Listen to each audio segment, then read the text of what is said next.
मंच को रिहा करो, मंच को रिहा करो। लद्दाख में जो सोनम वांगचुक की गिरफ्तारी हुई है और वह भी गिरफ्तारी एनएसए में हुई है और मोस्ट नोटोरियस जेल जो है जोधपुर का, वहाँ उनको ला कर रखा गया है। तो हम इस अत्याचार के खिलाफ। भाजपा सरकार ने वादा किया था कि भाई सरकार बनने के बाद यहाँ के जो आदिवासी लोग हैं रहते हैं इसको 6 शेड्यूल का दर्जा दिया जाएगा, लेकिन जो नहीं किया अपने कमियों खामियों को छुपाने के लिए, उसको ढकने के लिए और इसको देशद्रोही साबित कर रहा है। आज रिहा करो, सोनम मंच को रिहा करो। लद्दाख के लोगों का साथ अन्याय करना नहीं चलेगा, लद्दाख के लोगों का साथ जुर्म करना नहीं चलेगा, देना होगा, लद्दाख को 6 शेड्यूल देना होगा, लद्दाख में जनवाद स्थापित करो। जोहार, अभी हम डीसी ऑफिस के समीप मौजूद हैं। सोनम वांगचुक की गिरफ्तारी को लेकर यहाँ पर एक प्रदर्शन किया जा रहा है, उसके खिलाफ में झारखंडी समाज के द्वारा हम बात करेंगे। हमारे साथ एक शख्स मौजूद हैं, उनसे आपका नाम बताएंगे? राम कविंद्र। ये जो गिरफ्तारी की गई है इसके समक्ष आप लोग डीसी ऑफिस में क्या कार्यक्रम कर रहे हैं? आज हमारा कार्यक्रम है कि लद्दाख में जो सोनम वांगचुक की गिरफ्तारी हुई है और वह भी गिरफ्तारी एनएसए में हुई है और मोस्ट नोटोरियस जेल जो है जोधपुर का, वहाँ उनको ला कर रखा गया है। तो हम इस अत्याचार के खिलाफ। सोनम वांगचुक पर जितने आरोप सरकार ने लगाए हैं वो झूठे आरोप हैं। उन सभी आरोपों को वापस लेने के लिए मुख्य रूप से हम मांग कर रहे हैं। इसके साथ ही जिन मांगों को लेकर के वो बैठे हुए थे अनशन पर, उन मांगों का समर्थन करते हैं। मसलन लद्दाख को पूर्ण राज्य का दर्जा दिया जाए, वहाँ पर 6 शेड्यूल लागू किया जाए, 2 पार्लियामेंट्री कंस्टिट्यूएंसी बनाई जाए। ये सारी मांगे वहाँ के लोगों का हक है और खुद सरकार ने वादा किया था। तो सरकार अपनी वादा खिलाफी पर विचार करने के बजाय ये वहाँ जो 24 तारीख को हिंसा हुई है उसकी जिम्मेवारी खुद सरकार पर है, क्योंकि उसने न तो वार्ता किया और ना ही अपने वादों को पूरा किया जो उसने चुनाव के समय में किया था। और जब वहाँ देखा गया कि अनशन पर बैठे हुए 2 लोगों को हॉस्पिटलाइज किया गया तो स्वाभाविक था कि वहाँ के युवाओं में एक आक्रोश पैदा हो, और उस आक्रोश को दबाने के लिए सरकार ने इनप्रोपोर्शनेट स्टेप उठाया, उन पर ज़्यादा ज्यादती की, और उसकी प्रतिक्रिया इस रूप में सामने आई है।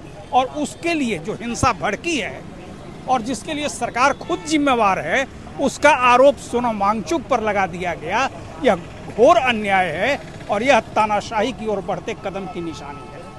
हम शेष भारत की जनता से अपील कर रहे हैं कि यह मामला सिर्फ लेह का मामला नहीं है, यह मामला सिर्फ जम्मू एंड कश्मीर का मामला नहीं है, यह मामला आज न कल समस्त भारत में आने वाला है। और अगर लोग अपने जनतंत्र की रक्षा चाहते हैं, लोग अगर फांसीवाद का नाश चाहते हैं, तो उनको आवाज़ उठानी चाहिए। ये तानाशाही रवैया मानते हैं आप? यस, तानाशाही रवैया है, यस, इसमें कोई शक नहीं। आप तो कोई भी आवाज़ कुचल दीजिएगा। पानी का जो ठंडा में जो पानी आता है, आइस, उसका जो ये किया है, गर्मी में कैसे ठंडा का पानी ये करके गर्मी में कैसे वहाँ लोगों को पानी मिले, वहाँ जो जनता का जनहित में काम करता है। और भाजपा सरकार ने वादा किया था कि भाई सरकार बनने के बाद यहाँ के जो आदिवासी लोग हैं रहते हैं इसको 6 शेड्यूल का दर्जा दिया जाएगा, लेकिन जो नहीं किया अपने मांगों को, अपने जो वादों को छुपाने के लिए, अपने कमियों खामियों को छुपाने के लिए, उसको ढकने के लिए और इसको देशद्रोही साबित कर रहा है आज।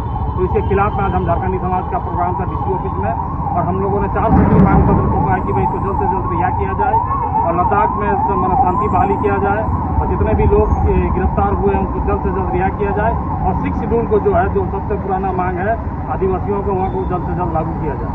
पर्यावरणविद सोनम वांगचुक की गिरफ्तारी के खिलाफ आप लोग क्यों प्रदर्शन करें? इसीलिए कि उनकी जो गिरफ्तारी हुई जिस तरीका से, वो पूरा तानाशाही रवैया सरकार का साफ परिलक्षित होता है।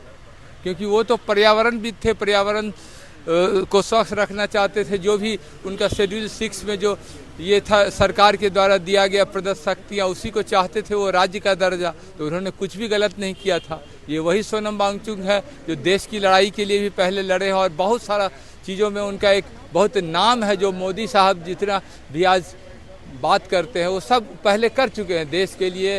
हिमालय पर्वत को उनके फादर भी चढ़ाई किए थे, तो काफ़ी उनका नाम है इस दिशा में। लेकिन जब वो अपने अधिकारों की रक्षा, जड़ जंगल जमीन की लड़ाई के लिए वो जब आगे आ रहे हैं तो वो भी देशद्रोही हो जाते हैं। तो सरकार का जो डिफिनेशन है उसके हिसाब से वो फिट नहीं बैठते हैं। जबकि वो एक पर्यावरणविद हैं, संघर्षशील हैं, जल जंगल जमीन की लड़ाई लड़ रहे हैं। जो सरकार जो वादा की थी जब आर्टिकल 370 हटाया जा रहा था, तो कि मतलब शेड्यूल 6 में आपका स्टेट का दर्जा देंगे, वो तो वही मांग रहे हैं जो आप देना चाहते थे। तो यहाँ तो है कि जो भी आपके हिसाब से नहीं चलेगा वो देशद्रोही हो जाता है। पूरा चैनल दिखा रहे हैं पाकिस्तान का, जबकि सरकार का ही पक्ष रिप्रेजेंट करने के लिए वो पाकिस्तान एक बार गए थे। गवर्नमेंट ने उनको वीज़ा दिया था। कुछ चैनल दिखा रहे हैं कि उनके पास बहुत तरह के खाते थे। वो ये सब गोदी मीडिया का तमाशा है, करामात है।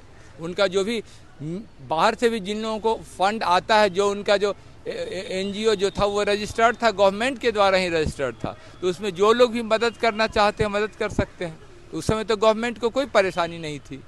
पिछले 7 साल 8 साल से जो पर्यावरण के सिलसिले में जो भी काम कर रहे थे वो, उसके लिए तो फंड पहले भी आता था। लेकिन पहले कहाँ विरोध होता था। अब चूंकि शेड्यूल 6 में वो राज्य का दर्जा मांग रहे हैं तो विरोध हो रहा है। सोनम वांगचुक ने आरोप लगाया था कि चीन द्वारा जमीन अधिग्रहित की जा रही है भारत की, इस पर क्या कहना है?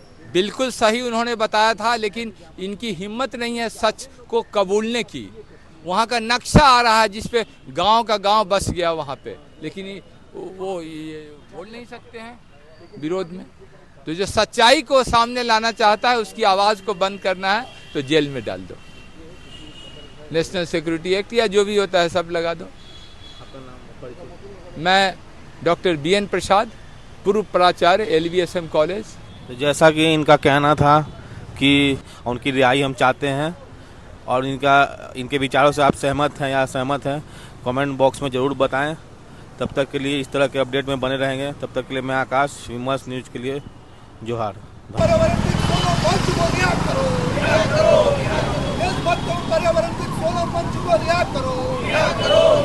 लद्दाख के लोगों का साथ अन्याय करना नहीं चलेगा। लद्दाख के लोगों का साथ अन्याय करना नहीं चलेगा। लोगों पर जुल्म करना बंद करो। लद्दाख के लोगों का साथ जुल्म करना बंद करो।